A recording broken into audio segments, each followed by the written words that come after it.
রাত পোহালে পবিত্র ঈদুল ফিতর, শেষ মুহূর্তেও প্রিয়জনের টানে বাড়ি ফিরছে মানুষ। ঢাকা টাঙ্গাইল যমুনা সেতু মহাসড়কে ঘরমুখো মানুষের চাপ এখনও অব্যাহত রয়েছে। গত ২৪ ঘন্টায় যমুনা সেতু দিয়ে ৪৫,৬১০টি যানবাহন পারাপার হয়েছে। এতে টোল আদায় হয়েছে ৩,২৭,০০,০০০ টাকারও বেশি।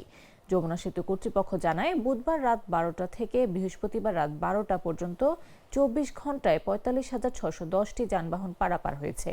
এর মধ্যে ঢাকাগামী ১৩,৭১৫টি যানবাহন পারাপার হয়েছে। এতে টোল আদায় হয়েছে ১,৭,২১,৬৫০ টাকা। অপরদিকে উত্তরবঙ্গগামী ৩১,৮৯৫টি যানবাহন পারাপার হয়েছে। এর বিপরীত টোল আদায় ২,২৫,২০০ টাকা। এ বিষয়ে যমুনা সেতু সাইট অফিসের নির্বাহী প্রকৌশলী সৈয়দ রিয়াজউদ্দিন জাগো নিউজকে বলেন, ঈদ যাত্রায় যমুনা সেতু দুই পাশ দিয়ে ৯টি করে মোট ১৮ বুথ দিয়ে যানবাহন পারাপার হচ্ছে। এর মধ্যে দুই পাশে ২টি করে বুথ দিয়ে আলাদাভাবে মোটরসাইকেল পারাপার হচ্ছে।